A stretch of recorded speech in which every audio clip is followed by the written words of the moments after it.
안녕하세요. 마케팅 미스터 킴, 마마킴입니다.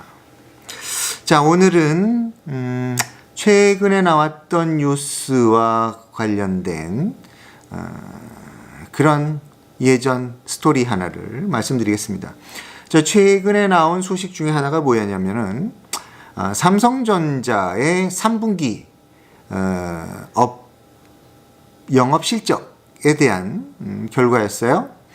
그래서 2018년도 3분기 시기에 삼성전자는 여러 사업부가 있죠. 4가지 정도 사업부가 있는 걸로 알려져 있는데 휴대폰은 좀 저조했다고 하죠. 근데 역시 대박이 난 분야가 예전과 같이 반도체 메모리 부분입니다. 3분기에만 3개월 동안 벌어들인 영업이익, 매출액이 아니고요. 비용을 뺀 영업이익이 얼마냐? 15조랍니다. 예, 어마어마한 금액이죠.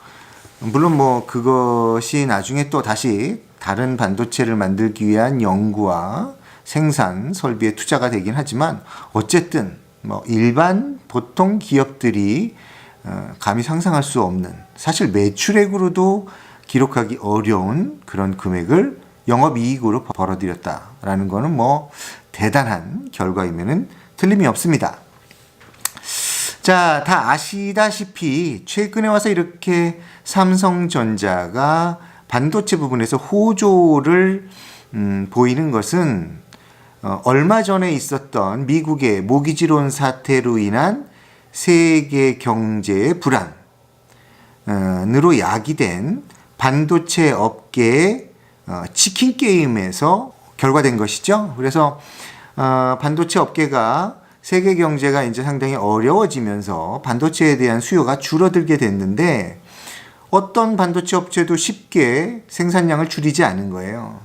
자, 그래서 못 버티는 놈은 나가 떨어져라 라고 하는 그런 식의 대결 양상이 벌어진 거죠. 원래 치킨 게임이라는 거는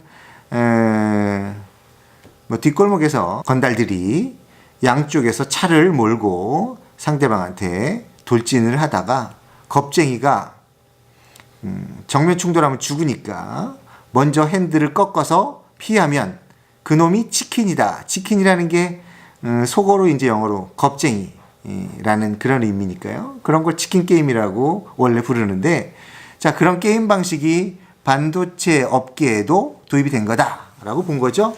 그렇게 해가지고서 세계 경제 불황, 미국발 세계 경제 불황으로 인해서 많은 반도체 업체들이 버티지 못하고 도산을 했고요. 결과적으로 남은 몇 개 안 되는 업체 중에 제일 우두머리격이 삼성전자가 된 거고, 결국은 공급자가 줄어들고 수요는 그 경제 불황 이후에 다시 늘어났는데 그거를 충분히 커버할 수 있는 공급이 안 되니까 반도체 가격이 폭등하게 되고 그거에 가장 큰 수혜를 누린 게 삼성전자고, 그게 오늘날 분기에 15조의 이익이 가져오는 상황까지 오게 된 거죠. 예, 그건 최근에 벌어진 여러 가지의 일이니까 대부분 아실 겁니다. 근데 자, 삼성이 최초로, 그러니까 삼성의 역사에서 초기에 반도체를 어떻게 시작했는가에 대한 스토리는 일부는 밝혀지고 또 일부는 잘 안 알려지고, 뭐가 진실이고 뭐가 만들어진 허구인지 잘 애매모호한 경우가 많더라고요. 저도 이 말씀을 드리기 위해서 여러 가지를 찾아봤지만 포장된 부분도 상당히 많고, 좀 우연이었고 운이 좋았는데 이게 우리가 시장을 잘 내다봤다든지 그런 걸로 포장되고 이런 스토리도 꽤 있더라고요. 그래서 제가 아는 한에서 그런 이면의 이야기까지 한번 훑어보겠습니다. 자, 삼성이 처음에 반도체 분야에 진출한 것은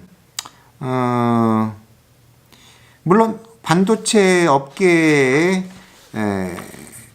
상황에서 보면 상당히 뒤처진 상황입니다.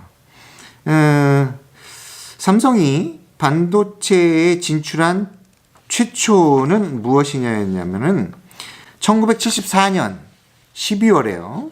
한국 반도체라는 회사를 인수하게 됩니다. 네. 그때 뭐 반도체, 한국 반도체라는 회사가 만드는 그런 제품의 수준이나 기술력은 뭐 형편없었다고 봐야죠. 예. 근데 그 74년이라는 게 그 당시에 반도체 업계의 1위를 달리는 국가였던 미국에 비하면 무려 27년이나 뒤처진 시작이었다는 겁니다. 그러니까 엄청나게 뒤떨어졌고 낙후되어 있는 그런 상황이었다는 걸 알 수 있죠. 이 부분에 대해서 많은 연구와 투자를 하는데 상당한 시간이 걸렸습니다. 그래서 그로부터 약 9년 후 83년에요. 83년에 삼성이 64K D램이라는 거를 만들어냅니다. 예. 물론 이게 업계를 깜짝 놀라게 할 만한 발전은 아니었어요. 자, 그래서 83년도에 삼성이 우리도 이제 어느 정도 반도체, 특히 이 메모리 반도체를 할 수 있겠다라는 자신감을 갖게 됩니다. 그래서 83년도에 반도체 시장에 본격적으로 진출한다라는 출사표를 던집니다. 물론 이거는 삼성의 희망사항이었고요. 그 당시에 강력한 경쟁자였던 미국 업체들과 일본 업체들은 코웃음을 치죠. 왜 그러냐면 삼성이 가지고 있는 기술력이나 내놓은 제품력 등등이 자기들이 경쟁자라고 보기에는 너무 보잘것없는 상황이었습니다. 자, 그랬는데 어떤 계기가 찾아옵니다. 그게 뭐였느냐? 자, 그로부터 약 4년 후 87년도에요. 전 세계 경기를 예측하는 관련 기관들에서 일제히 앞으로 몇 년 동안은 컴퓨터 산업이 위축될 거다. 이런 식의 예상을 내놓습니다. 자, 컴퓨터 산업이 위축된다 그러면 그 당시에 메모리 반도체가 들어가는 가장 주된 제품이 컴퓨터였습니다.